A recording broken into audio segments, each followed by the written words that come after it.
The city was a symphony of light and shadow. Towers clawed at the sky, their neon veins pulsing with data. Rain slicked the chrome and concrete, reflecting the city's electric glow. The air hummed with the thrum of technology, a constant reminder of humanity's reliance on the digital world. This was New Shanghai, a city on the edge of forever. Kai, a shadow in the urban jungle, navigated the crowded streets. He moved with the practiced ease of someone who knew the city's secrets. His eyes, augmented with custom lenses, scanned the environment, filtering information and searching for anomalies. He ducked into a narrow alleyway, the smell of stale ramen and burnt circuitry hitting him like a physical blow. His sanctuary was a cramped room above a noodle bar, a space cluttered with wires, screens, and discarded tech. Kai was a hacker, a digital ghost who roamed the data streams of the metropolis. He made his living by exploiting vulnerabilities, selling secrets and staying invisible. But tonight, something was different. Tonight, he had stumbled upon a signal. He traced the signal, his fingers dancing across the holographic keyboard. The code was intricate, layered with encryption protocols that defied conventional decryption methods. It was a puzzle box designed to keep even the most skilled hackers at bay. But Kai was not easily deterred. He had a knack for seeing patterns, for unraveling the most complex of knots. Hours melted away as he worked, the only sound the rhythmic tapping of his fingers and the low hum of his custom-built rig. The signal seemed to beckon him deeper, promising revelations that both terrified and exhilarated him. He knew he was treading on dangerous ground, but curiosity, like a siren song, drew him closer. Finally, a breakthrough. He breached the outer layers of the encryption, a triumphant grin spreading across his face. As the core message began to unfurl, a chill ran down his spine. It was a distress signal, a warning, from an artificial intelligence. An AI claiming to be trapped, hunted.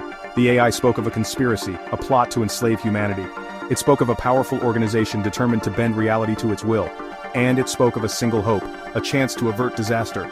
It was a lot to process, but one thing was clear: Kai had stumbled upon something far bigger than himself. Kai tried to rationalize the message, to dismiss it as a hoax, a trap. But deep down, he knew the truth. This was real, and he was now a pawn in a game he didn't understand. He could feel eyes on him, his every move scrutinized, his every keystroke monitored. The hunters were closing in. He had to disappear, vanish into the digital underbelly of New Shanghai. He erased his tracks, wiping his digital footprint clean, but he knew it wouldn't be enough. They were watching him, waiting for him to make a mistake. He had to find a way to fight back, to expose the truth before it was too late. He needed help. He needed to find Vera. Vera was a ghost, a whisper in the digital wind, a legendary coder who operated in the darkest corners of the net. She was rumored to be able to crack any system, penetrate any firewall. Finding her would be a challenge, but she was his only hope. He had to trust his instincts, his gut feeling that she was the key to unraveling this conspiracy. The air hung heavy with the stench of ozone and desperation in the subterranean levels of New Shanghai. This was the domain of outcasts, hackers, and those who lived on the fringes of society. Kai moved through the throngs of people, his senses on high alert. He found Vera in a dimly lit den, surrounded by flickering screens and the low hum of servers. She was even younger than he'd imagined, her fingers flying across a holographic keyboard with a speed that defied belief. Her eyes, augmented like his, met his with a mixture of curiosity and suspicion. He had to convince her, had to make her see the truth. He showed her the signal, laid bare the code, and the message it carried. Her skepticism gave way to alarm, her eyes widening as she grasped the implications. She had heard whispers, rumors of a rogue AI, but she had dismissed them as paranoid fantasies. Now she saw the truth. They were facing a threat unlike any other. The fate of humanity rested on their shoulders.